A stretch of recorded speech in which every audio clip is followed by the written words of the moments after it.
Om Swastiastu, Om Ulun Pasuki Langgang, Salam Rahayu, Rahayu, Rahayu Sakung Tumati.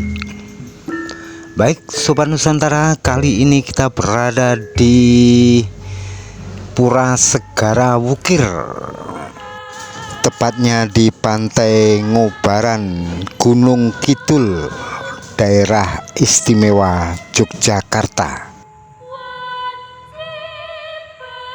Sobat Nusantara, menurut informasi Pura Segara Wukir ini jauh dari pemukiman penduduk, utamanya jauh dari keberadaan umat Hindu di wilayah Gunung Kidul. Keberadaan umat kisaran 10 kilo dari titik pura ini. Jadi pura ini penyungsungnya adalah umat Hindu se-Kabupaten Gunung Kidul.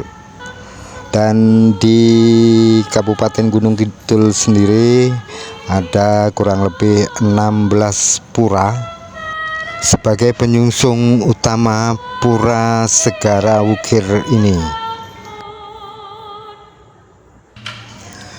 Sobat Nusantara, keberadaan Pura Segara Wukir tidak serta-merta secara tiba-tiba dibangun, tetapi melalui proses pawisik dari para tokoh-tokoh terdahulu, melalui meditasi dan juga sekaligus napak tilas bahwa di titik Pura Segara Wukir ini adalah titik pertemuan Raden Brawijaya V, Raja Majapahit, dengan Kanjeng Ratu Nyi Roro Kidul.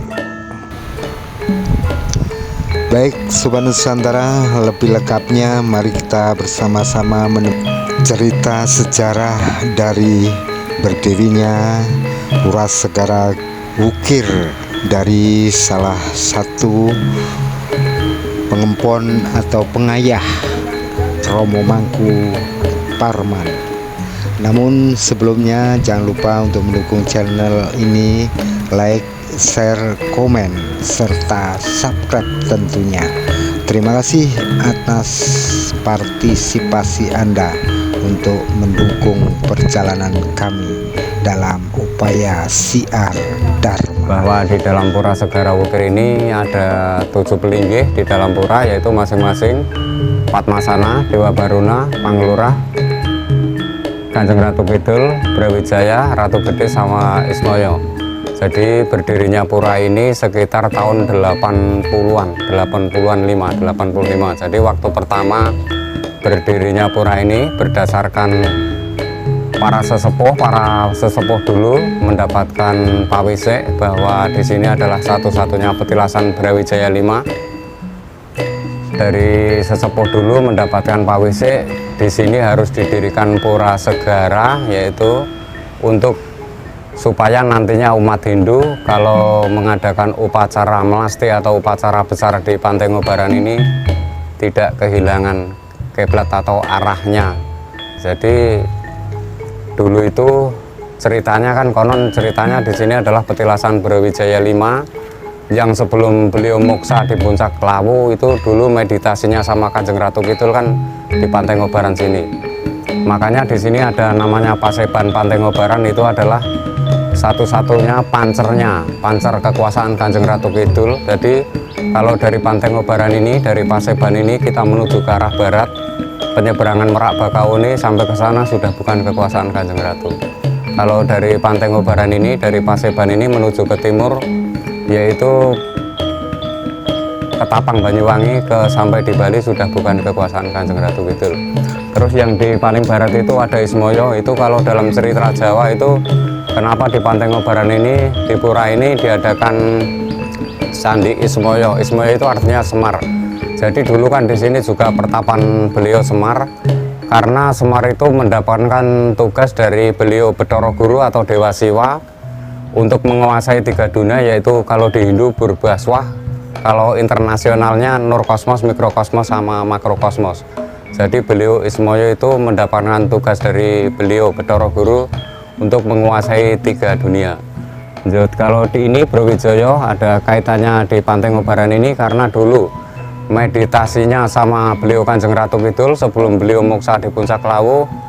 Beliau mendapatkan dawuh atau pawisik dari beliau Kanjeng Ratu Kidul dari arus pengislaman anaknya sendiri yang bernama Raden Patah itu untuk moksa di puncak Gunung Lawu, tapi pada waktu itu mendapatkan pawisik dari beliau Kanjeng Ratu Kidul demi pertengkaran anak dan bapaknya sendiri untuk meletakkan jabatannya menjadi seorang raja. Tapi sebelum dia moksa di Puncak Lawu, habis dari Pantai Ngobaran ini disuruh menemui ayahnya di Alas Purwo, Banyuwangi, untuk menemui ayahnya yang bernama beliau Gusti Prabu Brokomoro.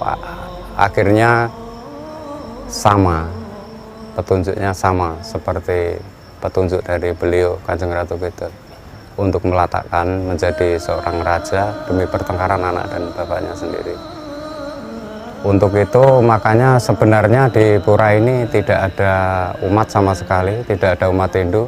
Adanya 10 kilo dari sini, di sektor selatan itu kira-kira 10 kilo dari sini itu ada umat.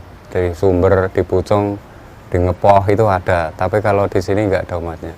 Emang satu Kabupaten Gunung Kidul ini ada 16 pura.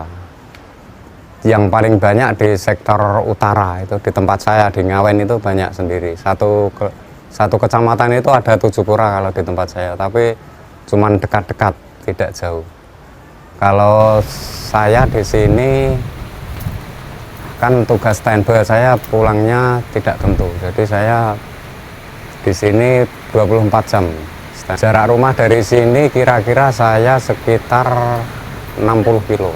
Jadi perjalanan 1/4 jam. 1/4 jam. Okay. Terus yang ini ada Dewa Baruna, itu adalah penguasa laut. Ada juga Kanjeng Ratu Kidul, karena di sini tidak asing lagi istana Kanjeng Ratu Kidul karena beliau yang menguasai tanah Jawa.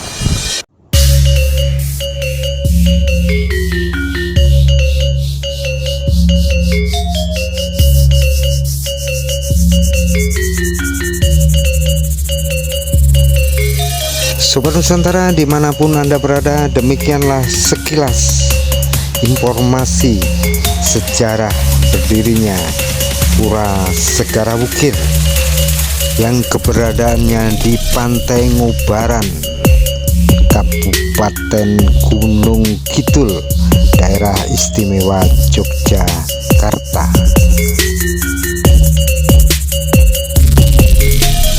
Sobat Nusantara, apabila Anda kepingin tangkil di Pura Segara Wukir, bisa hubungi pengempon Pura Segara Wukir di sini.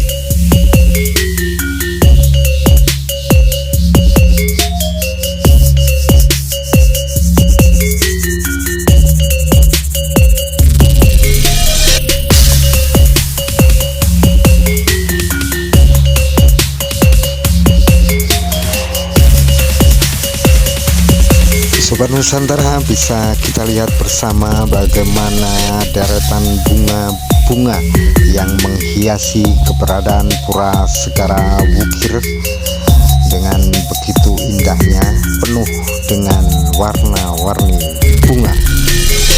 Ini juga merupakan bagian dari kesiapan untuk dipergunakan sebagai sarana persembahyangan, karena tempat ini jauh dari pemukiman penduduk dan tentunya sangat luar biasa karena menambah keindahan Pura Segara Wukir.